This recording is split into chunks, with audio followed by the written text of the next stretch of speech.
and I'll answer. So, for the record, please state your full name. Marvin, again, my baptism or my present? The name has changed a little bit. Whatever name that you prefer. Marvin Henry Gohlke. And when and where were you born? I was born in Goliad County, about 5 miles from Wasatch, Texas, out in the brush, in the same house where my mother was born 19 years earlier. Excuse me, and delivered by the same physician, country physician, Dr. C.L. O'Quinn, and in the same house, like I said, and I was the first baby my mother had, and she was a relatively small woman, only about 5 feet 2 inches tall, and to top it all, I was a breech delivery. Listen to that, breech delivery. And I don't know how long my mother was in labor, but I was born about 11:45 on the 13th day of November, 1921. And could you tell me a little bit about where you grew up? I grew up in the same. My parents moved to this house.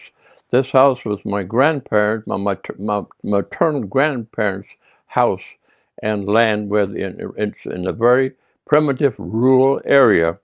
And we moved there when I was 4 years old, and I lived there until I left for college. And did the Great Depression affect your life at all? Oh yes, I. I better before I get to that. My mother had 4 boys after I was born, and unfortunately, she died when I was 10 years old. I was the oldest, remember, I was the oldest. And she had, as I was told, an ectopic pregnancy, and she hemorrhaged to death. There were no blood transfusions available at that time, and my father and I were with my 4 little brothers were left alone to survive. And I can tell you, my aunts wanted to take me and divide the children, but that my father wouldn't want that, did not want that. So when I was about 10 and a half years old, I had to take over the role of a parent very much. I did some basic, you want to hear all this? Some very basic uh, um, cooking.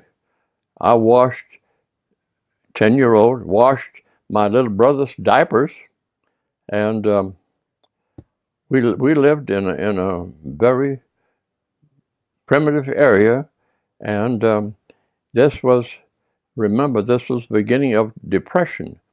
My father was a rancher and farmer, and uh, I helped him with anything else that he needed as a young man, as a boy. So you went to college. Before that, well, I went to school first.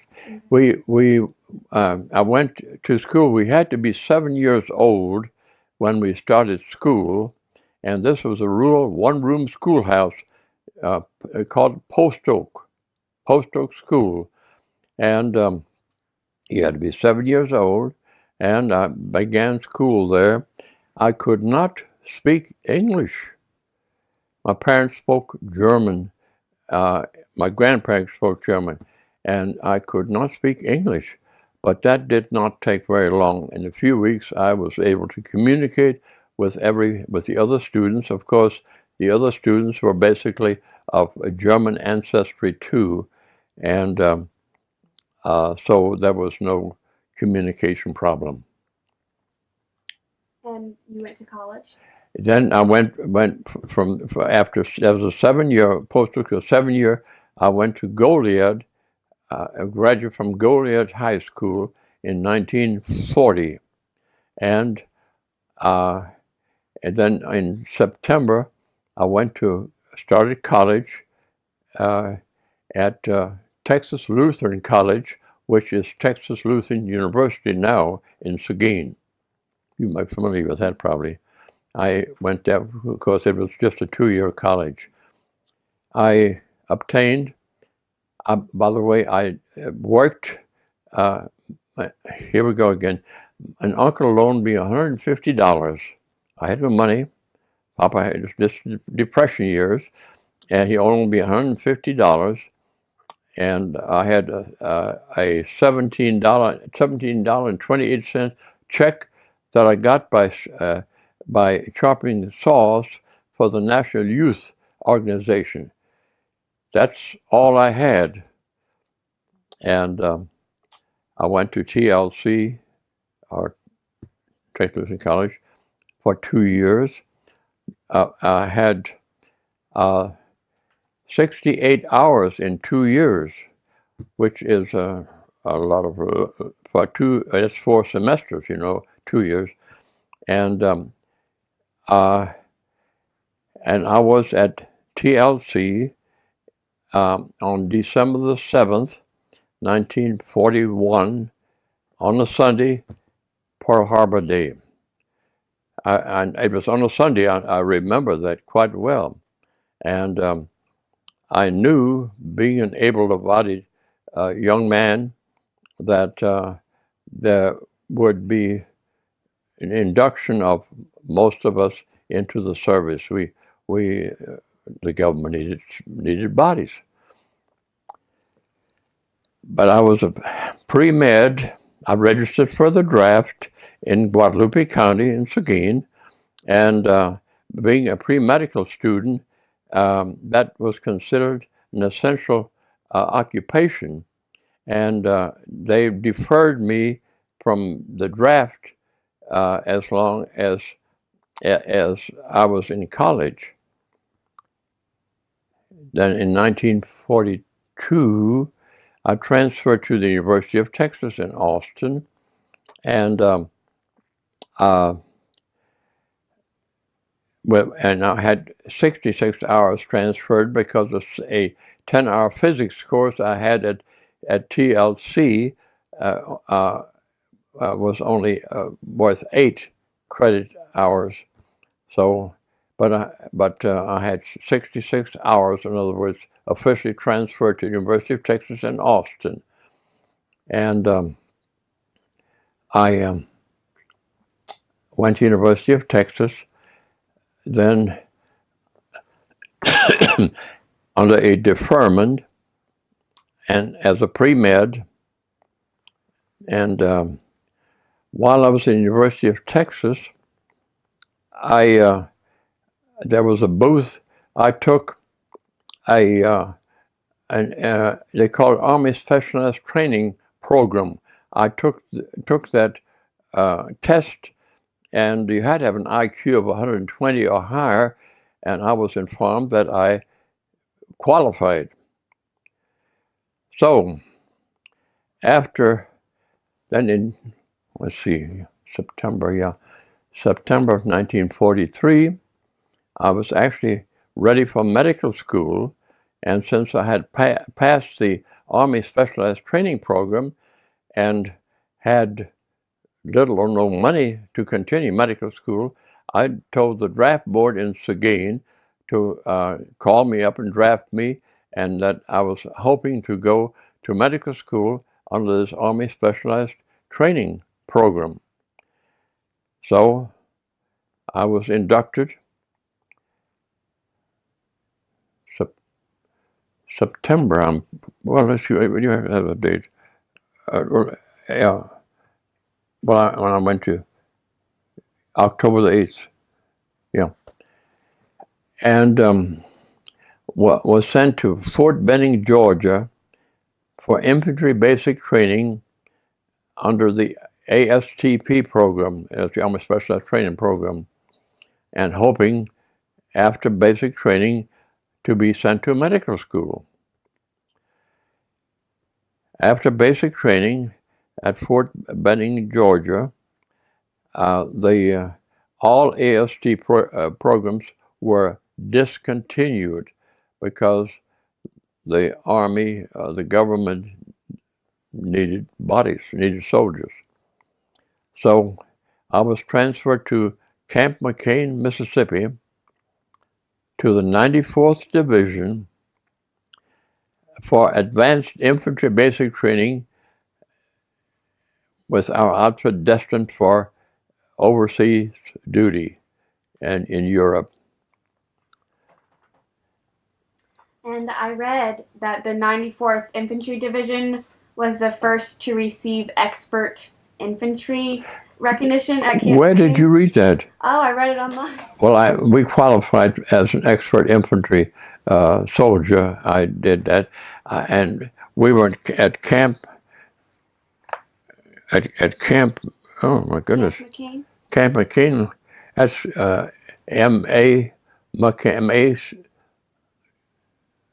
C-A-I-N. I don't remember how to spell Camp McCain. But anyway, we were there, and then for advanced infantry training, and we left.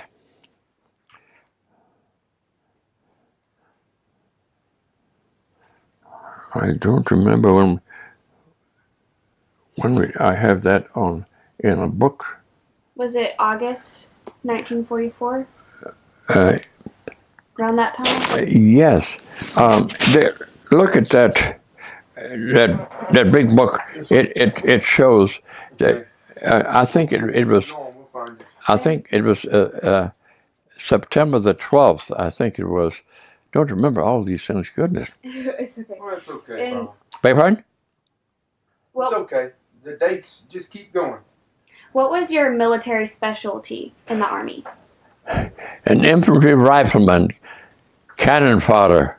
No specialty. I was a rifleman, and as low on the totem pole as you could be for somebody with 117 pre-medical college hours. I was most likely better educated than the great majority of replacements into the 94th Division anyway. But and does it say in front somewhere? Yeah, well, it says here that you left Camp Shanks aboard the Queen Elizabeth Yes. on August 12th, 1944 for That's Europe. yeah. August 12th, 1944. That's for Europe. Okay. No, and that's probably the next question. So we're left Camp Shanks, New York, August the 12th, 1944, destined for Europe and for some additional advanced training. Yeah, Lorient, France. Yeah, and yes, Lorient, France. I don't know exactly when we left England though, but then after a brief briefing and whatever other information, we went across the English Channel to the Brittany Peninsula, and the 94th Division was divided into two groups. One was going to guard Saint Nazaire, which was a major German submarine bin, and the other part of the 94th Division was supposed to, or we did, guard Lorient, which was my part of it,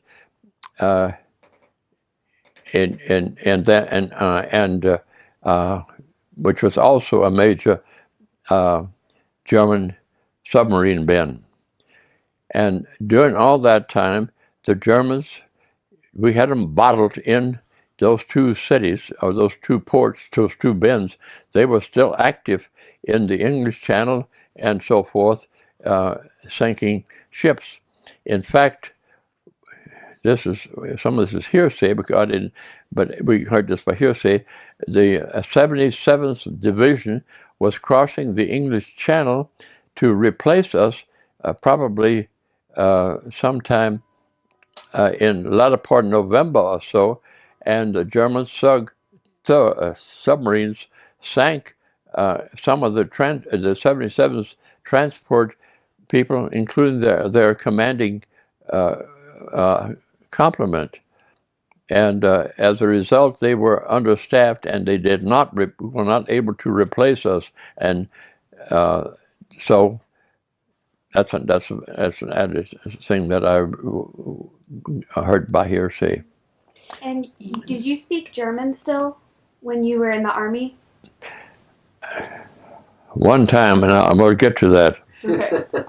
We'll get to that. Then at the very end, the bulge developed, of course, in December 16th, 1944. If you remember any history, it was the 16th of, the Germans made a last major push to try to defeat the British as well as the Americans. And they made quite a dent back into France until they were stopped and pushed back. Our outfit was replaced by some unit. I do not know who they were. I was not in command or in anything. I don't know who replaced us in the British Peninsula, but we were placed on, most of us were placed in box cars on a train and moved to the Siegfried Line, and well, actually, this was right at the end of end of December, right after Christmas, 1944. We were moved to Metz, where we just got out of the train and placed on trucks and moved at the lower periphery of the bulge. So I was exposed to the bulge slightly, and our unit helped shrink the bulge some too, but moved across the Mosel River into the Siegfried Line, which was a well fortified part of Germany. And Hitler, the rumor has it, or hearsay was, that Hitler says nobody ever can get through the Siegfried Line. It was so well fortified with pillboxes and these concrete barriers that to avoid tanks from being able to move through this. At this time of the year, the area was covered with about anywhere from 15 to 20 inches of snow. It was very cold, very cold. And then, while we were in the Siegfried Line, we had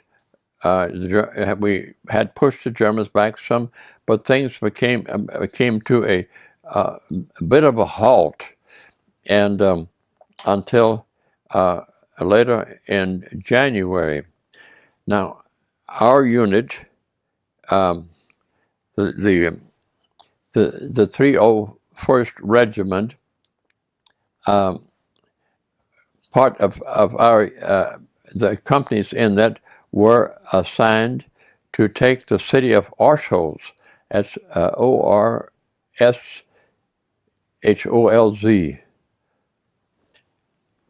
This was on the 20th of January, and then it was I believe A company and B company.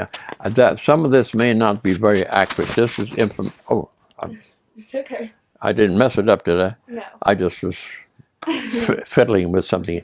And unfortunately, there was very little information on the fortification at our shoals or the approaches to our shoals. The A Company, B Company ran into heavy defensive areas because the area was covered with snow. The places, the roads and open areas were mined, heavily mined, and well positioned with machine gun nests, and you could not see these mines because the snow.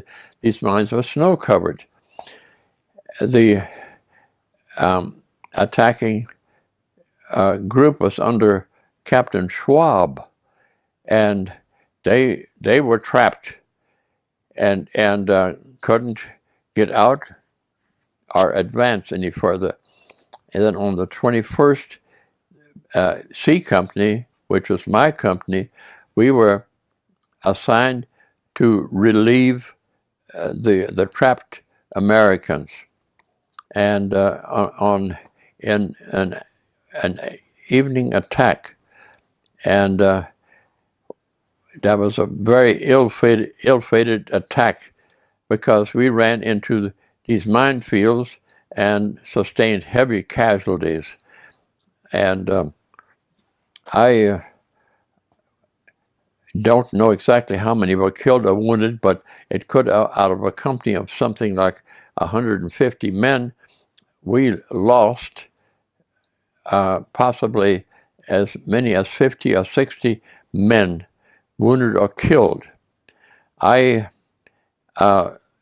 was in an advancing group towards going towards our shoals when we ran into a major minefield, and not only were the mines on us, killing us, but also machine gun nests were firing at us with even tracer bullets. I remember this quite well. I remember the soldier next to me named Krauser was killed, and I pulled him over and used his body to keep some of that metal off me from me getting hit. Well, after quite an ordeal, and how much time later, I'm not sure, we moved out. Whoever could move out moved out of that horrible situation. All I sustained was a small nick in my left, had cut my glove, a little nick in my left hand. And I was awarded the Purple Heart for that. I didn't even know that they had done that until I received notice. I got a Purple Heart for that little nick. But I was fortunate. That was my first little wound. My goodness.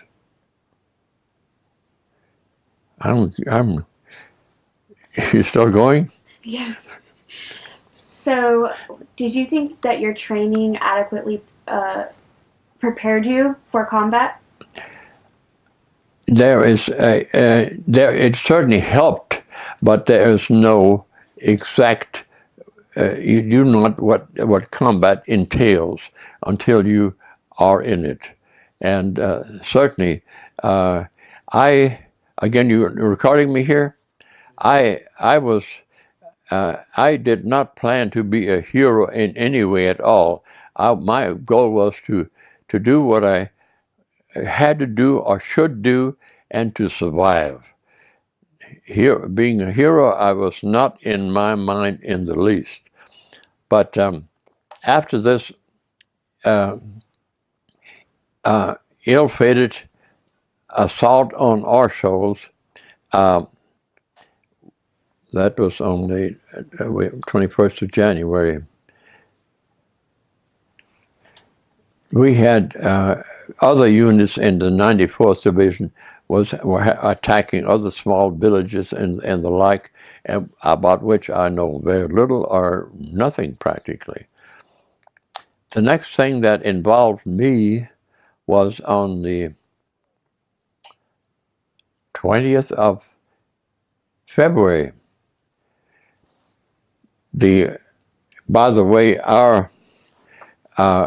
this the 94th Division was part of the 3rd Army under George Patton, if you know any of the history, under George Patton. And George Patton was a very, well, some thought a very good commander, but when he had a goal or a target to attack, he went at it in a big way, often without sparing, without trying to spare casualties.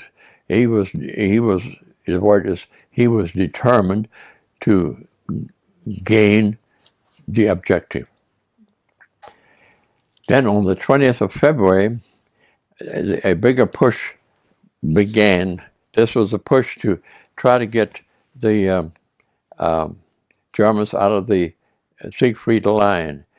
And that Siegfried Line, as I said before, was well fortified with many pillboxes and the like. And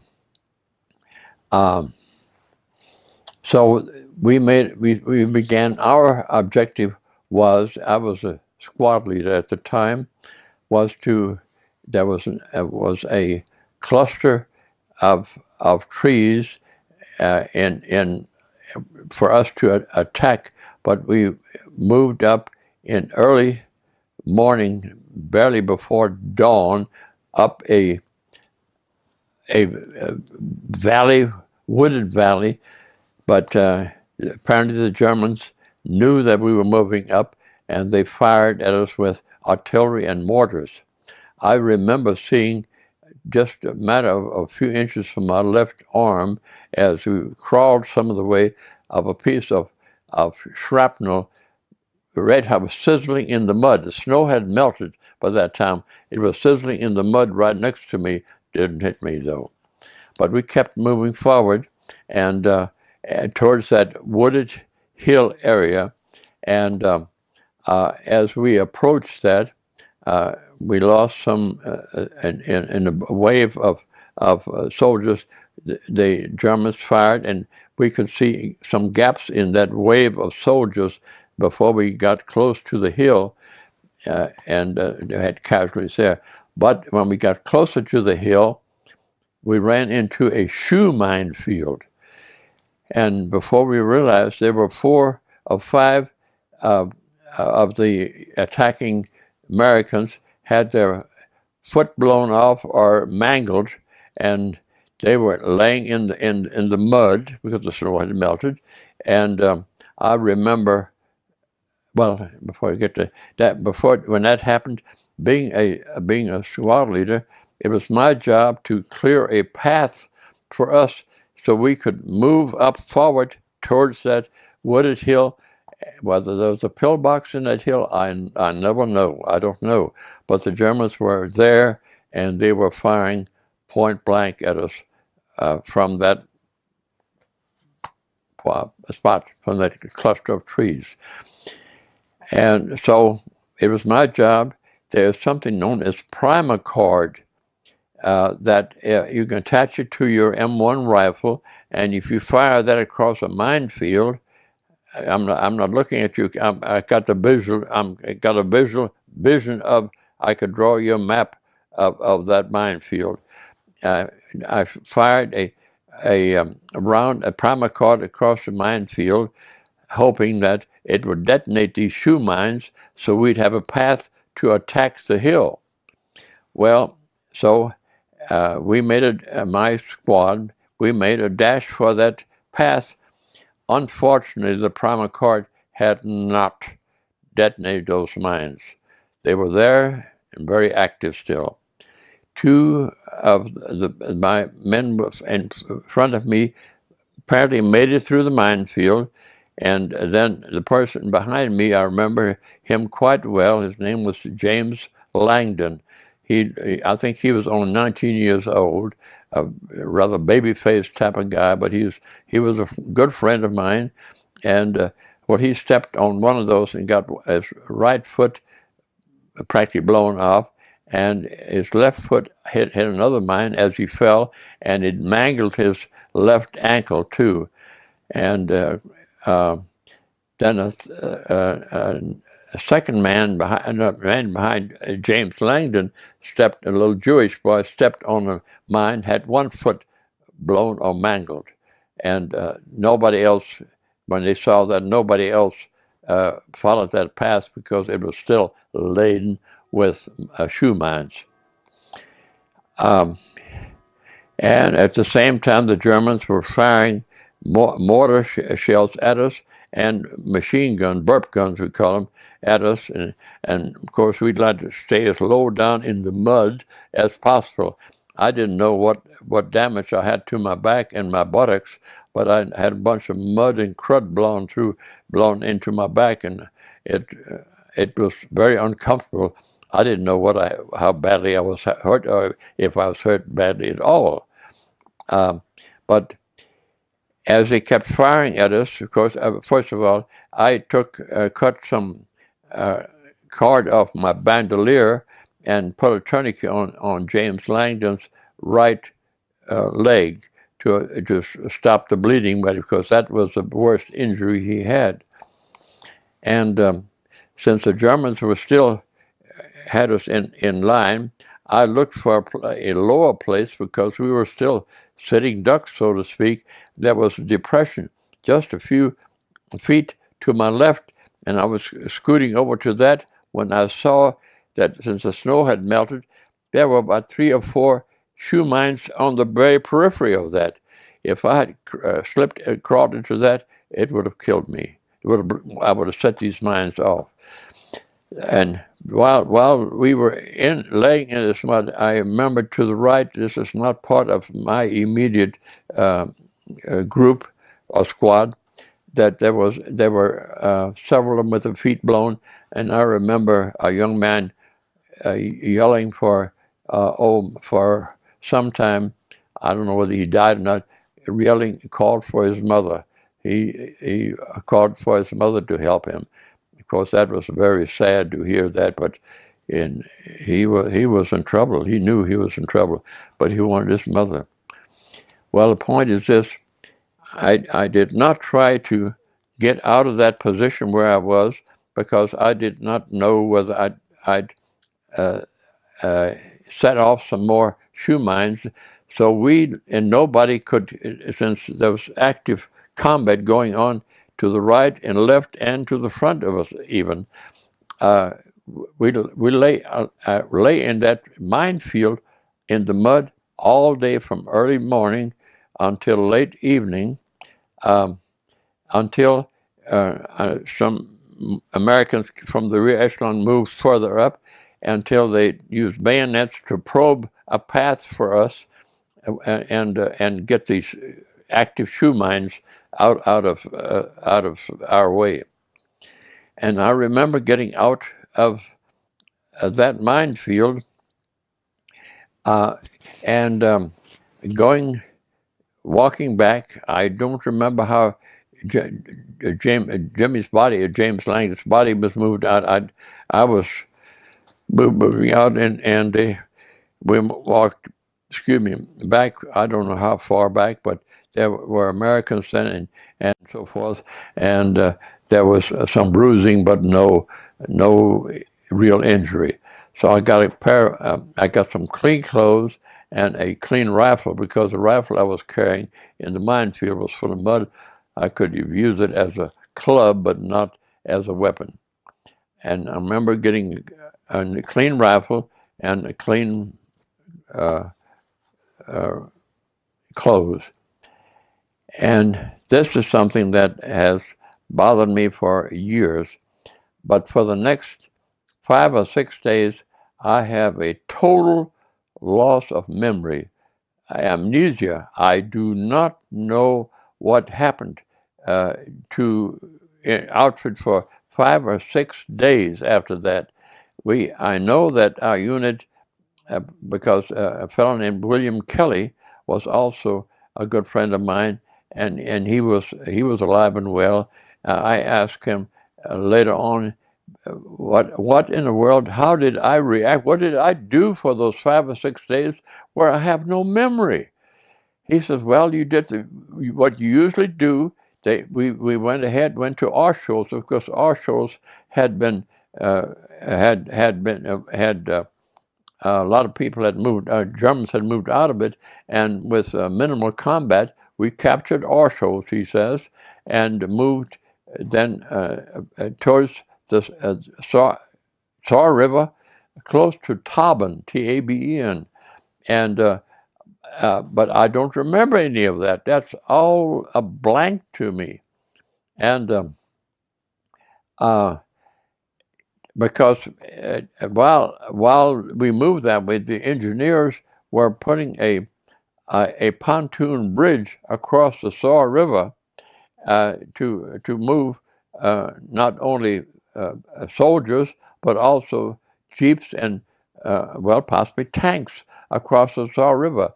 And the Saar River was on a rise because the snow had melted and it was at a higher level. And there were a fair number of people trying to cross the Saar River in some fashion and drowned even before the pontoon bridge was. But I do not remember the pontoon bridge at that time or crossing the pontoon bridge. And then from that point, from Taben, according to what my buddies told me, we moved up and up to Hawker Hill, which was pretty steep, and a lot of that had to be done with somebody climbing up, tying ropes to various trees and pulling up and going to Hawker Hill, and apparently established an outpost. Our company must have established an outpost on Hawker Hill. My memory came back to me on the 27th of February, 1945. Then, no, I'm all right. 1940 came back to me because that morning on February 1945, our company formed what do you call a combat patrol. And when you say a combat patrol, that's a patrol that goes out to seek an object, capture an area, or get killed or get killed. I remember going out on that, and I was on the extreme left flank. There must have been about 15 or 18 of us, and moving into the German positions to try to capture them or to capture the area.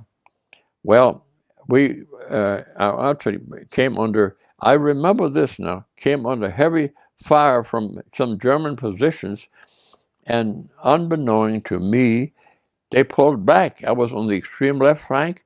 I didn't know they had pulled back. And so I said, what in the world am I going to do? Apparently they went forward, and I thought they went forward.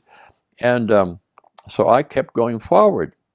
And lo and behold, after a matter of possibly about 50 steps further, I walked onto or crawled onto a badly wounded German, and he was wearing a cap, and any German that wore a cap was a burp gunner. And here we go on the German. I asked him, "Wo ist dein Maschinengewehr? Where is your machine gun?" And he didn't answer that. He says, "Bitte schieß mich nicht. Bitte schieß mich nicht. Ich habe eine Frau mit 7 Kindern. Please don't shoot me. Please don't shoot me. I've got a wife with 7 children." And he did not have his burp gun with him. His left leg was badly injured. In fact, he had a compound fracture. His left leg, I remember part of the tibia sticking out of his pants, and he was disabled. And I also asked him, "Wo sind die Amerikaner? Where are the Americans?" He didn't know. So since I got no information from him, I've kept crawling forward, going forward, walking and crawling. And the next thing I remember, which was possibly another,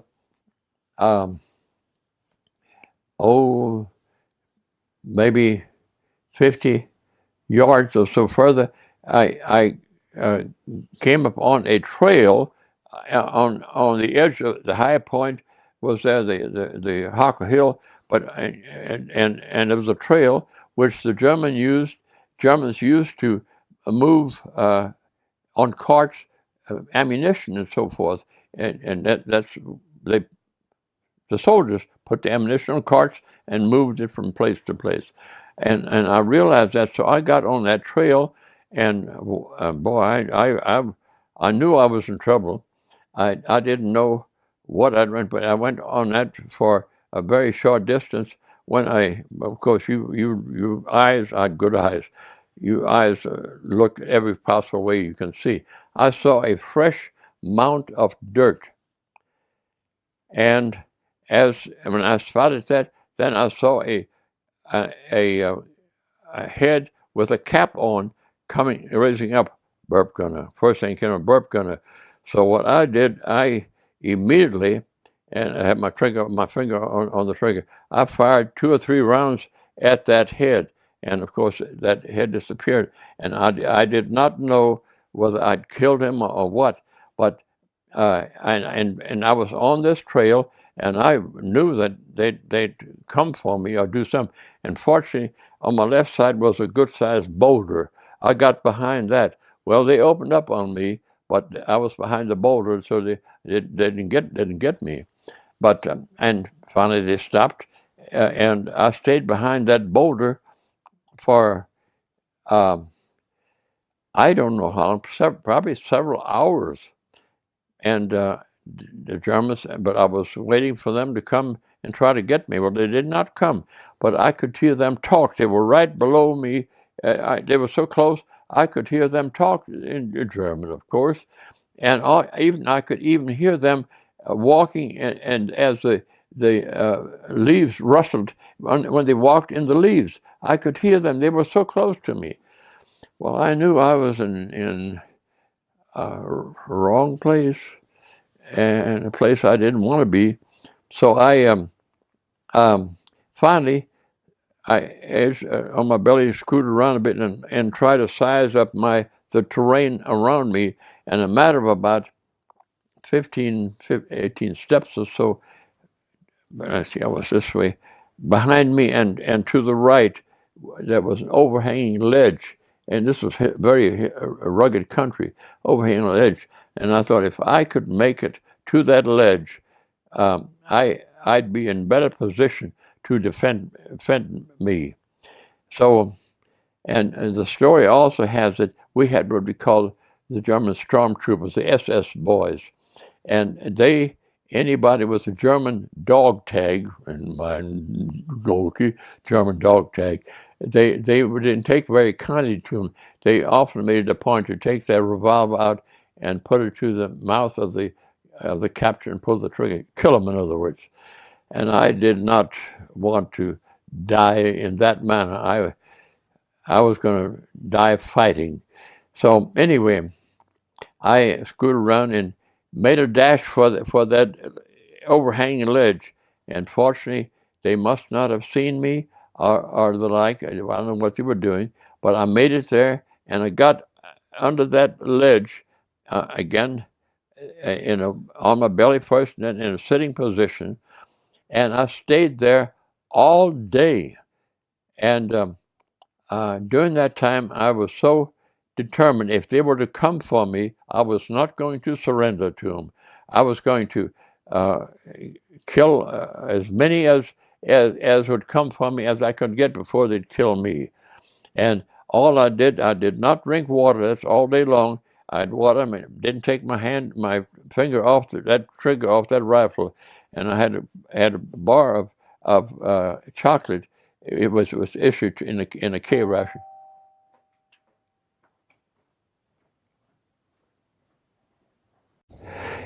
Anyway, what I did, I took that bar of chocolate out and took my teeth and ate, didn't take my finger off the trigger, and ate about a third of that. That's all I ate all day long, no water.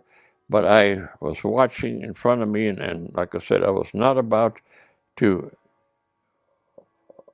okay, not about to be captured or shot at or killed without me doing something on my attackers. And about, it just came off. Yeah. But when then a little while before dusk, across the valley, there were about 3 or 4 German tanks on the valley. They were began to mill around, and apparently our observers from way back, from spotted those, and they opened up with artillery on those German tanks. And I thought says, this is my time to make a dash for it.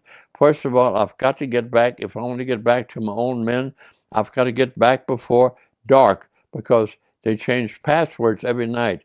And if I try to get back in the dark, they'd shoot me. My own men would shoot me, because you have to know the password. And if you don't know the password, you if I were in guard somewhere and an American soldier did not, I'd shoot him and kill him. That was standard procedure, because he didn't know he was American. He could have been German. But anyway, so I made a dash for it, and ran zigzagged through the wooded area, and I this could have been as much as quarter, maybe a third of a mile to get to our outpost. But I remembered where we started from. And I'll tell you why I remember in a minute. But I remembered, and although the first thing that I heard Sergeant Walker says, "Gohlke, my gosh, I thought they either killed or captured you." And I says, "Well, I'm here."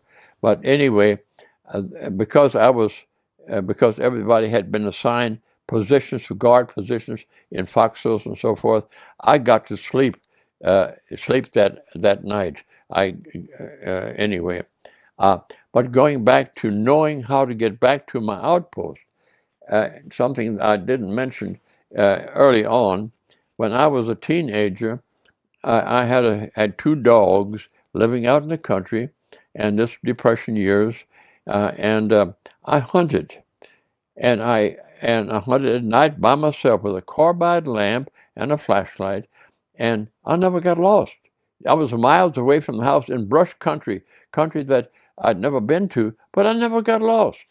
I knew where I was and how to get back home or back to where I needed to go. And that very thing, knowing how to get back to our outpost, my experience as a teenager, to this day, I believe helped me survive getting back to the outpost, and knowing where to go, and since I don't get lost. But that's I had to inject that, because to this day I believe that could have been a lifesaver for me doing that. Well, as I said, when I got back, I got to sleep that night, because and the next morning, by the way, I remember that was that day. I remember that was the 27th of February. The 28th of February, I received. We were way under. I don't know how many we had left in our squad, but I got 5 or 6 replacements under my control in my squad, and I assigned them positions at various positions on our periphery. Foxholes had been dug, and then about I guess an hour or so before night, there was an opening along I don't know if there was a power line across there or not, but 2 German officers surrendered to me. Of course, I had them in my gun sights if they try to do anything else, and I told one of our guys taken back to the outpost and process them, of course. And then a little while later, and this was probably about an hour before night, maybe half an hour before night, I was out of my foxhole, and about 3 or 4 steps from my foxhole, and I heard a pop in the distance. Another pop. And I knew these were mortars. The Germans were dropping. That's the sound. They were so close to us. I knew the sound that they were firing mortars at us. And that very first pop I heard, that shell landed. I was out of the hole, landed just a short distance in front of me. That's where I got hit badly. My right hand and thigh, shoulder, anyway. And of course, I fell to the ground, and William Kelly was in the foxhole, 2 men to a hole, and he has a story written on that board about this. I was interviewed at one time, and he said he pulled me back into the hole and got the medics. I was pretty bloody, bled, I'm sure, here and shoulder, and my hand was messed up. Bones, shrapnel bones and tendons cut, and they got the medics, and the medics carried me down on the stretch off Hawker Hill. And to this day, I feel sorry for those guys, because they, on the bottom of the stretch and he was up on top, how they got me down Hawker Hill to the road down below there along the Saw River. It was customary, if somebody were wounded badly, that the medics immediately gave them a 1/4 of morphine for pain. And so I had that, and it was beginning to take a slight effect on me. But as we got down to the road along the Saw River, they strapped me on a jeep, we call a medic jeep, on the back of it, strapped me on that, and by that time it was getting beginning to get dark. It's pretty heavy dusk. I guess you can call it dusk. And as they drove along the road towards the pontoon bridge, Taubman was back here. The Germans opened up on that bridge, trying to knock that bridge out. They artillery barrage. The medic and the jeep driver got out, crawled under the jeep to avoid getting shrapnel. I was strapped on top of that thing like a sitting duck, and fortunately, I did not get hit by any of the metal that Germans were firing at the bridge. But to this day, it was dark enough, getting late enough, where you could see the shells exploding, and they were timed apparently to knock the bridge out, and they were blast above the bridge, but fortunately didn't knock the bridge out. And when the artillery barrage stopped, the driver crawled back in the jeep, and the medic crawled back in the jeep, and I remember him racing the motor, boom, boom. Be sure the motor was functional too, and the motor didn't get damaged from shrapnel. And he took off, and he raced across the pontoon bridge to the little town of Taubman, which was a couple of 100 yards away from the bridge. And by that time, the morphine had taken pretty good effect on me. But I still remember they carried me into a cellar, and they cut my clothes off, my bloody clothes off me, and put something on. I don't know what they put on me. By that time, I was pretty well out of it, and then they took me from there to Luxembourg City, and I don't know how far that is. I have never looked on the map to see how far that is, but I would say, and this was night, and they knew where they were going. Took me to a big warehouse, and I remember waking up in this big warehouse, and on a bed of some kind or stretcher of some kind, and there were a couple of wounded Germans were yelling for medics. They were calling for it. And then, anyway, that's when Dr. Cook and his personnel took me from that position, took me to a makeshift operating room. And I remember a big light, the morphine had worn off by that time, big light in front of me, and they gave me what I consider pentothal IV, and they operated on me.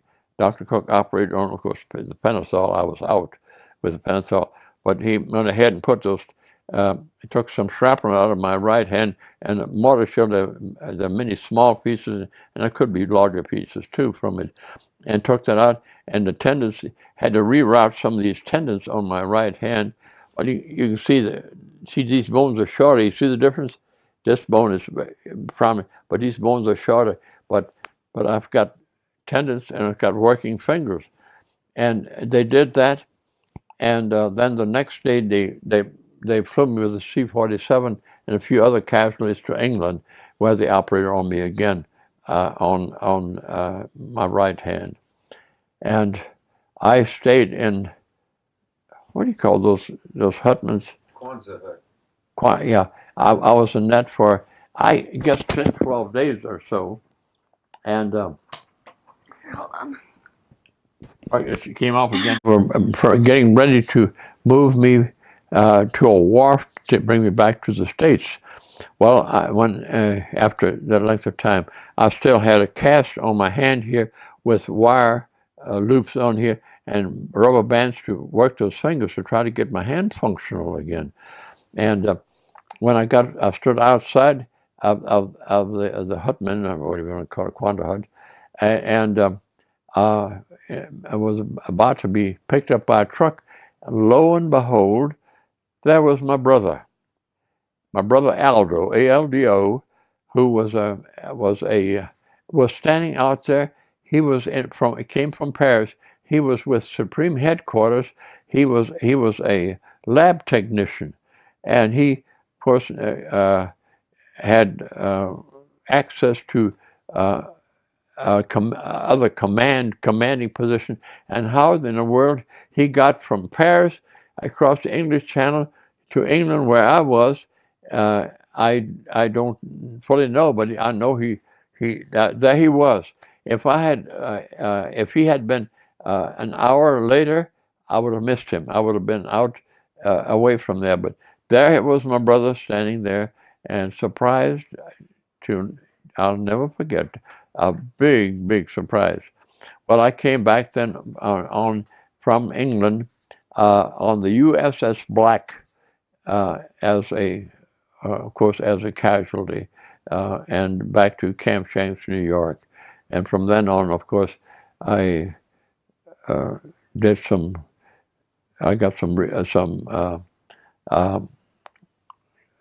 convalescent furloughs, and this was in March, until I think I got 2 months of convalescent furloughs, and then the last little bit, they put me in the medics in Fort Sam Houston, and I was discharged then on the 11th of December from Fort Sam Houston in San Antonio. But then I was discharged, I think, a week or 10 days too late they were on a tri-semester basis. I was going to go back to University of Texas, continue my pre-med and go to med school if possible. But anyway, I did go back to University of Texas then with the first tri-semester, which I think started in March, and then went to med school the following September. Where were you on VE Day? Beg pardon? Where were you on VE Day? On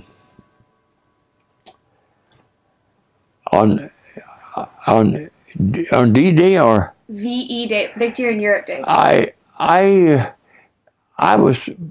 pretty sure I was back in the States.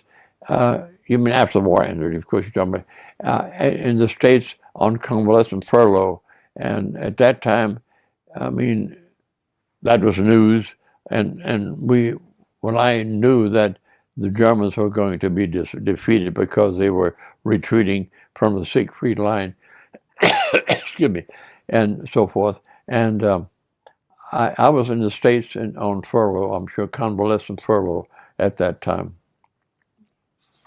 And did you admire the men you served with and your commanding officers? Admire them? Yes, I did. I did. I'll tell you. I think some of in basic training, going back to Fort Benning, I did not especially admire some of those call it buck sergeants or sergeants who were taking care of enlistees at that time, because quite a number of those were some of the I considered people from especially Northeast. A lot of the troops in the 94th Division originated from New York, Minnesota, up in that, well, more so the Northeast, Maine and the like. And a lot of those were more the riffraff. I call them, you know what riffraff is? Uneducated type of people. And what I resented me if I didn't move quite right for that sergeant in training to begin with, early on in training, to if you didn't quite look right at him, he'd make you crawl on the ground to your hutman. To dominate me like that I resented that. But what are you going to do if you wouldn't dare object to any of that, because then they'll put you on other duty, which KP, which is kitchen police. KP is kitchen police. Oh, hadn't thought about that. And various things made you do some crummy work beyond your training, and I sort of resented that. I didn't, being a country boy as I was, and I still was not exposed to people like they were, but for them to dominate over me and make me do things that were really not justified to be done, I resented that some. But no, the personnel in training and so forth beyond basic training, no, I respected them and learned a lot, all I could. And as I said from the beginning, my job when I was in the military was to survive, to do what I had to do, and to survive, and not to be a hero, but do what was necessary for my fellow soldiers, and survive. And as you can look at me now, you see I survived. And do you have any leadership lessons that you can share? Because you were a platoon leader, Well, a squad leader. Yeah, I was that, but again, when you that no, there was not really anything except, like I said, the leadership part. When I shot that primer cord across the minefield, that was a responsible job, but unfortunately, it didn't work, and as a result, Langdon died, and somebody else got. The other boys, I don't know what happened to him, but I'm sure he survived, but it was minus a foot for the rest of his life. What lessons from the war would you want to pass on to the younger generation?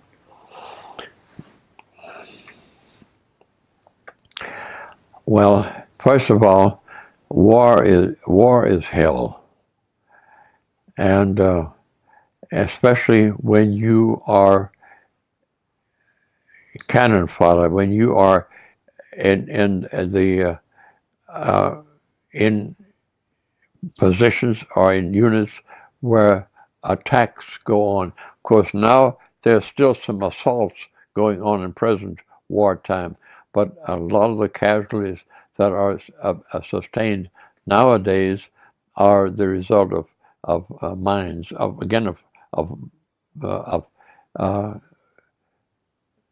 bombers, suicide bombers, and all still mines, and they're you still have a mine even in Mosul right now.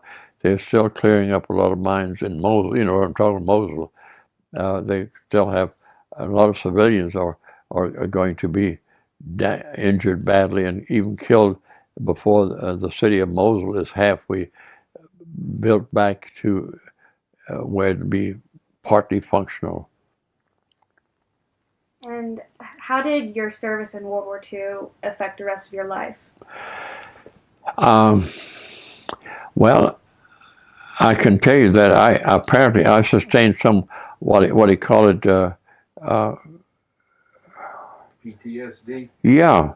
Traumatic stress disorder. Yeah, because for something to blank my mind, and I thought I always thought I had that my mind that was not touchable, but it sure knocked out my memory. I was amnestic, and what's a good word for it? It's what? You had amnesia. Yeah, but when you have it, I am amnestic, I guess you can call it. I was that part bothered me. Things that bother me still is for several years after I was discharged, even after I went to med school and I got married. I've got to tell you a story about that in a minute too. The I would awaken at night under an artillery barrage, and when I'd awaken like that, I would grab the mattress and try to get as low as possible to avoid shrapnel from being hit by explosions like that. I did that for a couple of years after I was out in med school even, and poor Dorothy, his mother, I'm sure that I frightened her and probably awakened her when I did that, but I did that for several years. I relived some of the combat experiences, especially on artillery barrages, and now that very thing, I don't have it anymore, but I had that for several years. What story did you want to tell me about your wife? Oh, when I went back to University of Texas, I stayed at Mrs. Oates. I remember her quite well. This you probably don't have to enter. Well, I mean, whatever you want to do, it's fine with me. It's no secret because the family knows about it. I stayed with Mrs. Oates, and this was in July of 1946, and well, I was going to the University of Texas, of course. I had a class cut. You know what a class cut is, and I went back to Mrs. Oates' room. I had rented a room from her, and she fixed some meals for me too. And Dorothy, and when I refer to Dorothy, I'm referring to Dorothy Boyd, his mother, was walking the dog for her brother's dog, and they were friends of Mrs. Oates. Dorothy's mother, and were friends of Mrs. Oates. So she was walking. They called it the Colonel's Red Shotzi, and was walking down a matter of about, I guess, about 4 or 5 blocks from where they lived, and walked the dog and went to see Mrs. Oates. And there she was. She got to see me. Mrs. Oates had told her that she had a nice-looking, handsome young man living with her to come in and see him. She wanted no part of it. So anyway, she got part of it. So I met her, and I was very embarrassed at that time. You don't sit around without a shirt on. This was in July. You sit around without a shirt on. I had shorts on, of course, and so forth. But I was a bit embarrassed for a young lady to come and see me in that attire, and but I liked what I saw, and anyway, so we decided. The first date we went played miniature golf. Mrs. Oates went with us, and we went out played miniature golf, and then I made a date with her to go dancing at Club 81. It's not in existence in Austin anymore, as far as I know, and we went dancing at Club 84, and well, you ordered a drink at the club, so she ordered a beer. And I don't drink beer. And of course, she says, since I was of German ancestry, she knew that I would drink beer. But she ordered a beer, so I drank a beer, and she drank a beer. She's not a beer drinker either. But she thought because I was who I am. Anyway, but then 13 days after I met her, I felt she was. I said, you have a picture of her somewhere? Anyway, she was a very nice-looking lady, and very intelligent. I was not interested in here we go, a dumb blonde. I wanted somebody who had some intellect and very nice-looking, and so 13 days on Mount Brunel, I proposed to her. 13 days after I met her. Think about that. That is very unusual. And she accepted. And but she had was going to start back to her nurses training at Seton Hospital in Austin.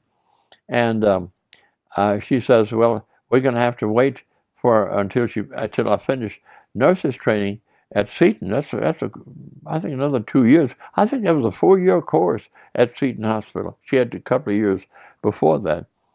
And I says, "No, that's too long." So anyway, we got married then on the 28th of November, 1946, in Austin. That was Thanksgiving. I had a break at med school, and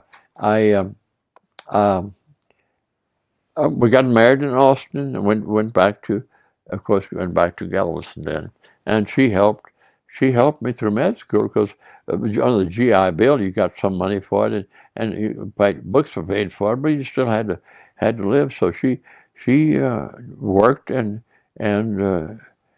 helped me through med school. But the important thing is, she was the right person. There's no doubt about that. And I knew that after 13 days after meeting her, and we were married 65 and a half years before she died here, a little over 5 years ago. She died on the 23rd of May, 5 years ago. Anyway, that's part of that's a non-military injection. All right, one last question. Go ahead. Do you know why the 94th Infantry Division was called Patton's Golden Nuggets? Was Patton's Golden? It was called Patton's Golden Nuggets. Because I know I don't, but I'm guessing here because the 94th Division performed rather well in under his command. Am I right? I assume so. I would think so. Something. Are we through? Yes. I'm